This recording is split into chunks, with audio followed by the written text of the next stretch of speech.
So there was this time for my husband and I when we realized we just could not communicate. It's like we kept trying to have conversations and we didn't really understand what was like irritating the other because things seemed fine on our end. you know you know what I mean. And then he starts coming home and I start feeling more supported, and suddenly I'm a little more interested in like things he has to say when he wants to like talk about improving us, because I see him like working at it. And not too long after that, he comes home with this book, The Dance of the Lion and the Unicorn, right? And he starts talking about how, well, really, there's this pattern that happens in couples. One feels rejected, and that's because their partner needs a little bit of space.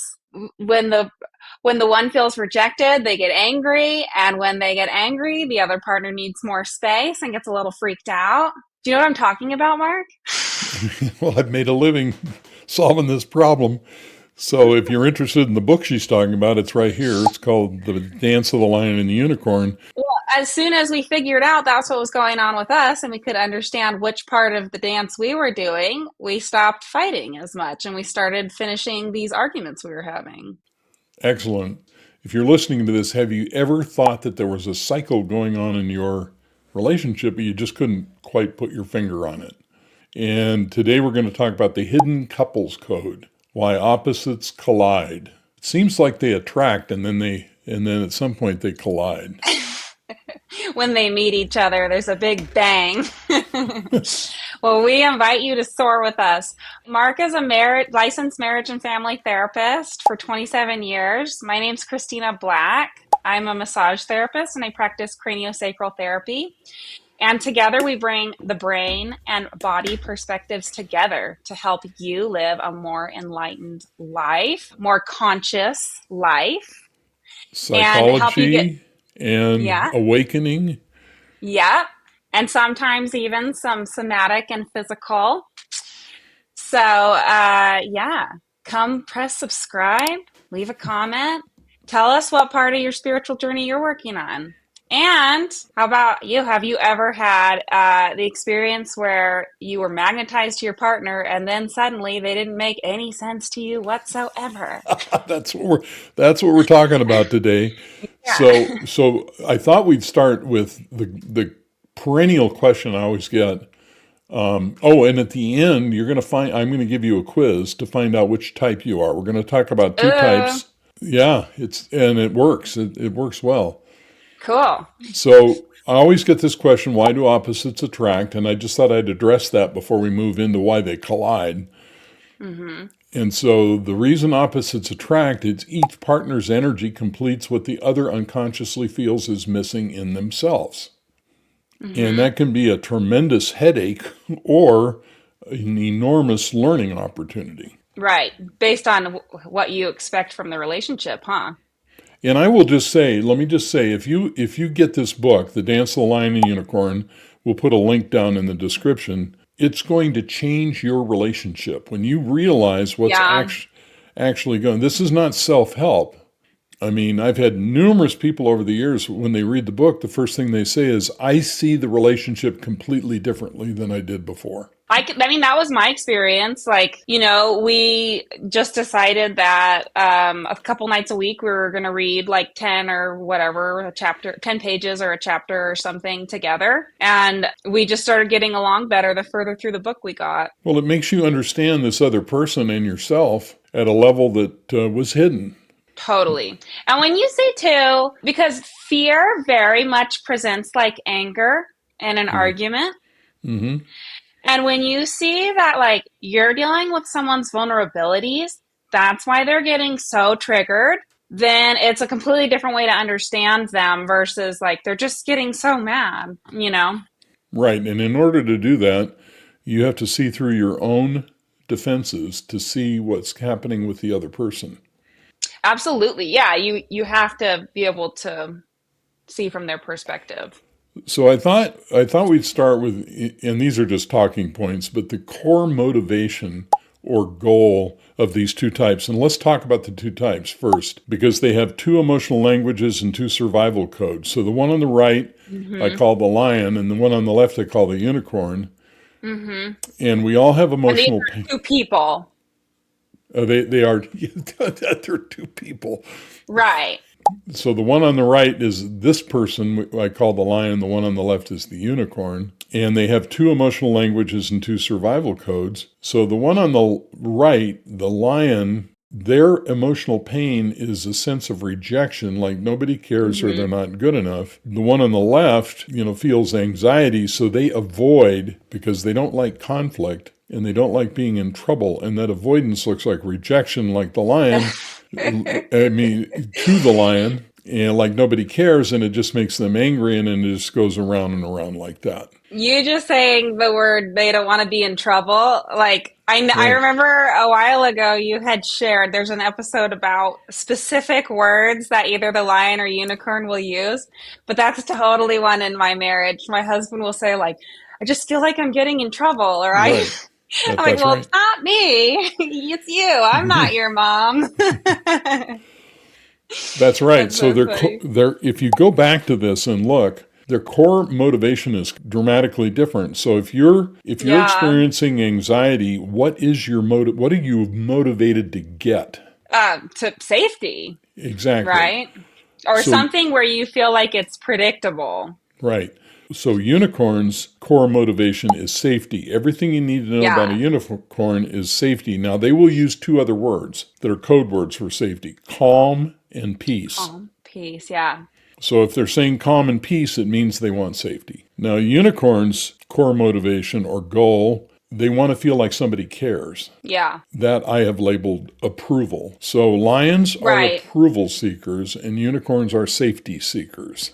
So you Hmm. can see right there, their core motivation is dramatically different. Right. Like these are the most important thing to each one of them. Right. That's exactly right. If you Yeah. want It's to, objective number one. One wants safety more than anything. The other wants approval more than anything. So they that's right. already have a different mission when they come to the conversation. That's exactly right. If you And want to, neither one is right, by no. the way, or wrong implicitly. Well, and there's two things to say about this. Number one, if you don't know whether you're a lion or a unicorn and you don't know what your core motivation is, you have no chance of seeing what the other person's motivation is. So True. And there's a quiz for you. that's a quiz. You're gonna be able to find out which type you are. I would think most likely people could just already see where they fall into this, right? Or Most do you likely, have people that do you see patients who like need a little bit of time to really see who they are? yeah, they do. Oh, okay. Okay. Yeah, sometimes the most common thing I hear, well, first of all, probably 50% or 75% immediately know they're a lion or a unicorn. Mhm. I mean, when I put this up, they're like, "Oh, I see what I am." Yeah. But the other thing I get is, "Well, I'm both a lion and a unicorn," and what that indicates to me is they still don't understand. They just need to go a little deeper. Sure. Well, and you've shared before that this part, like when you're a lion and unicorn, this is about like which role you play in your most intimate relationships, That's right. right? So this isn't like how you are in your like friend gang, that you meet once a week for cards. Like it's not the same as like who you live day in, day out with. That's a really important point because I get this question all the time.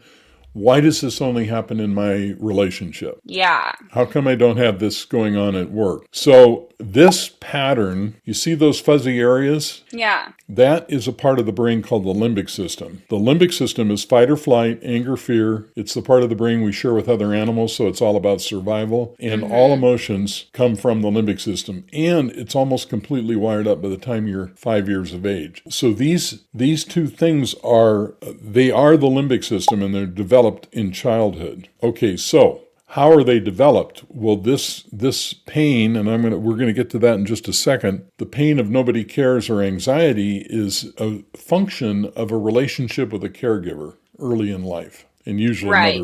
mother or father. Right. So what what happens is imperfect parents have imperfect children, and we all have some emotional pain. And then during that period of time, we developed an emotional roadmap for what a relationship looks like. Right. Based on like how our caregivers responded to us. That's correct. Yeah. And this is not trauma, and it's not abuse. It's It's patterns of training. it's training, patterns of relating. That's all it is. Yeah. And so we develop this roadmap for a relationship, and then when we grow up, we use that roadmap in our relationships. Okay, Yeah, right. where is the roadmap most salient is in committed, intimate relationships. And what happens is, like when you get married or you cohabitate, at some point, the monkey brain, the limbic system, identifies the other person as the parent, and the pattern emerges. Yeah. So, for you, Christina, in your marriage, at some point, the pattern emerged that you were married to your father, or it could have been your mother. Mm-hmm. But your limbic system, the little child brain, the emotional brain inside of you, identified your husband as that parent. Right. Right. And he did the same thing to me. He did exactly the same thing to you. So, Right. you may be his mother and he may be your father. Yeah. And So now we have 4 people involved. This is getting complicated. I need a tree. I need to draw a family tree out. and so what happens is we see our real partner, but the Yeah. limbic system, the child emotional brain sees the parent. Totally. Totally. Well, since the emotional brain is all about survival, guess who is in charge? Oh, right. Yeah. I mean, it's just going to take over your emotional brain. That's right. And you don't even know the second it takes over and you're not driving the car anymore. I just It's wanted to a hard mention we moment. have an online community where we discuss these things and have lots of resources called Thought Masters. If you Mm-hmm. scan the QR code, you can come and join us in our growth exploration. And we talk a lot about the lion unicorn model of relationships on that site. Come join the conversation over there. All right, so we figured out now that lions want approval and unicorns want safety, and dogs want attention. Dogs want people not to walk their dogs. So cute. Everybody, Christina has a dog that's Oh, probably twice the size as she is. I know. Here, actually, she's coming up. Here's Sunny. Hi, Sunny. Can you say hi? She's a Great Pyrenees, and she really likes Really. everyone in my house to be safe.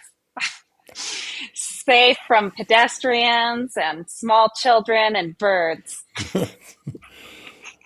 So the interesting thing about this is if you take nothing from this program today, but the fact that your partner is either driven by safety or approval, you will have gotten about 75% there trying to understand what Yeah, they're saying. for sure. Yeah, and just knowing that it's different, you each have different number one objectives, and there's a way for both of your number one objectives to be met. Now, stay tuned for a few more minutes because we're going to get to what you need to do to grow out of this. We're going to give you some Mm, tools to figure this out. hooray. So now, what is their emotional expression? Or in my parlance, their emotional reactivity. Well, you can see on the left, the lion is roaring, and on the right, unicorns are mythical creatures. They don't want to be seen, so Mm-hmm. they run away. Mm-hmm. Yep. And I laugh. I've been a marriage family therapist for almost 27 years, and I got to tell you, within 30 seconds of seeing a new couple, I can tell what they are. Yeah.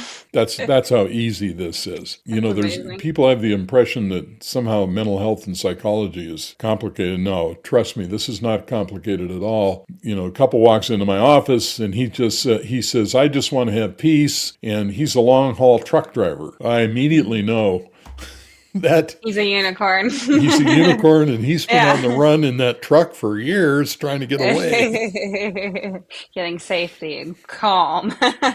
So now, common misnomer is that unicorns don't get angry. They do get angry, but they only get angry when they feel trapped, when they have no alternative. Yeah. And that's scary. Yeah, I think that was in your book. That's the scariest person of all. Like unicorns will talk about how scary their lion partners are. Yeah. But you want to see scary? Watch a unicorn get backed up to a corner. That is scary. So Anyway, if you look at the defensive structure of a lion, they get angry, right? Yeah. And so when they get angry, that they're aggressive. So their system is aggressive, whereas the unicorn system is avoidant or passive aggressive. Right. And Right. let's define that. Avoidance pretty simple, and this ties into attachment theory, by the way. Avoidant means they Right. want to get away. They'll either shut down emotionally or just physically leave. They need less stimulation from this Though, well, situation, right? that's very, very interesting you said that because lions have a preference for the sympathetic nervous system. Unicorns have a preference for the parasympathetic nervous system. Oh, get out! That makes so much sense. That's Wow. So unicorns are the more withdrawing, digestive, all the things you can think about the parasympathetic system, and the lions are more expressive with their emotions. Right. Now, what's interesting about this is when lions and unicorns are stimulated, the lion will, in other words, when their central nervous system is aroused, lions will light up the left prefrontal area. And this For has been, offensive strategy. that's exactly right. Yeah. There's a part of the left prefrontal area that it uses anger as a goal achiever. So when you said offensive strategy, Right. that's exactly what they do. Unicorns light up the right prefrontal area, which is specialized for escape strategies. Yeah, defensive. Yeah, it's also the nonverbal side of the brain That's true. too. And so I think there's something correlated with that. Like it's harder for you to even speak up about what it is you have a problem with. That is correct. By the way, this does not necessarily always tie into introversion and extroversion. Right. When I came up with this theory, when I wrote the book, The Dance of the Lion and the Unicorn, I went into it convinced that there would be a tie-in, and I did a lot of research, and I just discovered there's no reliable Not. correlation. Okay, so what is the core wound? In other words, what is the basis for the emotional pain? Well, this is very simple. When I see somebody new, one of the things I will ask them is, based on their conversation, I already know whether they're a lion or a unicorn. And if they're a unicorn, I will ask them the question, when you were a little boy or girl, who was the source of pressure and control and conflict? And 9 times out of 10, they'll immediately say, oh, my father. It's not like even a question. Like you just mean they'll know which parent or that Instantly. they just already know which parent it was right away. Right. And in 30 seconds, I've just done, a year of therapy by just asking a simple question because I know they're a unicorn already. So I just And ask them. that's what they're trying to get away from the That's most. exactly right. Their struggle, their Yeah. core wound, if you want to think of it in emotional terms, comes from Yeah. the relationship with the parent who was the source of pressure and control and conflict. Gotcha. The core wound of the lion comes from the perceived rejection by one of the parents. Yeah, right. Which is also like shame, right? Exactly. They're like ashamed they weren't good enough. I think shame is the best word for it. And of course, parents do a lot of shaming, unfortunately. Yeah. Well, and yeah. We don't realize what's not healthy when we were trained up with it, you know. We discover along the way what feels too violent as we go along. So, the core wound Uh, for a lion is a sense of feeling like nobody cares or they're not good enough, which is a sense of rejection. yeah. And the core wound of a unicorn is, they feel like they're in trouble, there's going to be conflict, or they're being pressured and controlled. Now, this is very important because if you know this about yourself and about Right. what the core wound is about your partner, you suddenly understand exactly what's going on in this relationship. It's not even a mystery anymore. Yeah. If you can tie into this concept that your limbic system is dominating everything, it's out for survival, and it has identified your partner as your parent or you as their parent, you match up the lion and unicorn strategies, this is about, the fear of conflict or Right. feeling rejected. You've got the whole picture of the relationship right in front of you. Yeah. There's just so much you can do with all that information already. Like, not to mention self-coaching. Okay.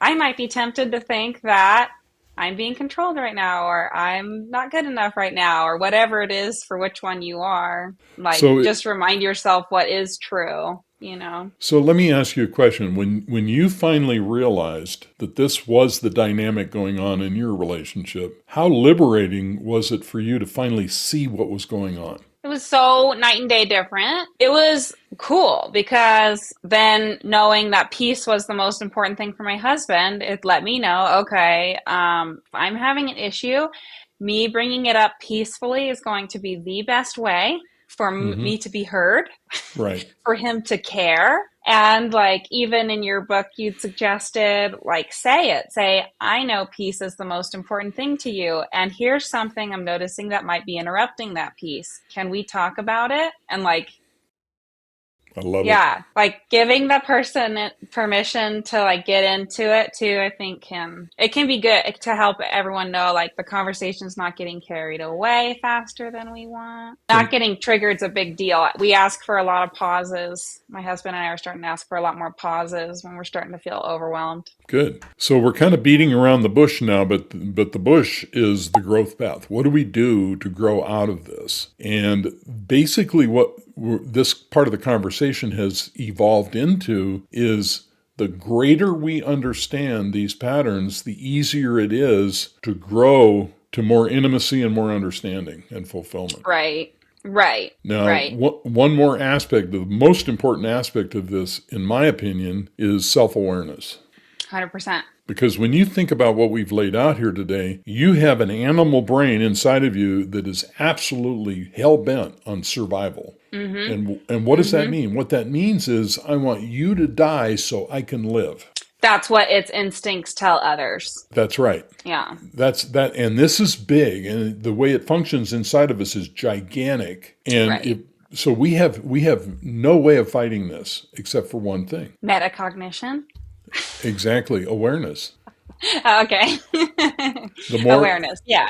Well, and the way, and you're absolutely right, the way you gain awareness is through some kind of metacognitive practice, which we call Hmm. moment mindfulness on the channel. Hmm. And moment Right. mindfulness makes you the master of the voice in your head, because the voice in your head is the instrument that the monkey brain, the limbic system, is using to impose this lion unicorn cycle on the Hmm. relationship. And I will link an end card to the video where you can learn moment mindfulness because it will absolutely change your life. It's an exercise that you can do like 2 to 3 times a day over the course of a month is more than enough time. And it produces an awakening experience. The more you can become aware of the lion and unicorn dynamic in your relationship, the easier it will be for you to step outside the cycle. Right. Because that's what everyone really wants, right? Everyone's really just looking to be heard and understood and feel safe Now, I and promised wanted. you, exactly. Well, Yeah. can you imagine? There are two people having this conversation. One's talking about needing approval, and the other one's talking about needing safety, and neither one knows that's what the conversation is really all about. We Hmm. have no chance. Yeah. All right, so I did promise earlier in the video that at the end we would have a quiz. And if you scan this QR code, it will take you to a page where you can take it's a 9-question quiz. And at the end of the quiz, you click a little button and it says you are a unicorn or you are a lion. Hmm. And if you really want to get into the weeds and the nitty gritty of how this all works developmentally and the science behind it all, check out my book, The Dance of the Lion and the Unicorn. You will really enjoy it. It's an easy read, and the concepts are so stark that you can't actually come away believing the same way you believed when you started reading the book. They're just, Hmm. And it's on Audible if oh, it that is. works better for you too. It is an audio book on Audible, so check Hmm. that out. And Hmm. also, here's another QR code. They look like the same, don't they? But they're not. This QR Uh-oh, code which will one's take. this one? This is for Thought Masters, our online community, where we have a whole bunch of lion unicorns talking about this stuff. And we would Hmm. invite you to join us there. Yeah, and actually, here's a fun thing that if you do the moment mindfulness for a long time, you don't have to be confined by your lionness or your unicornness. That's a very good point to close on because the lion unicorn roles are unconscious patterns. So when you are behaving like a lion or a unicorn, you are unconscious. And our whole mission Right. on this channel is to give you the awareness to be conscious and step out of the unconscious roles. And there are things about the lion and unicorn dances that we do that really do lower each other's quality of life and our own quality of life. Mm-hmm. And I love how Mark will say, these people are your best spiritual teacher. That's And we true. are dedicated to teaching you how to use that too, to turn what are the biggest things into what brings you the most life. We'll see you next time, everybody. Thanks for joining us. Check out Thought Masters, and we'll see you on the community. Bye.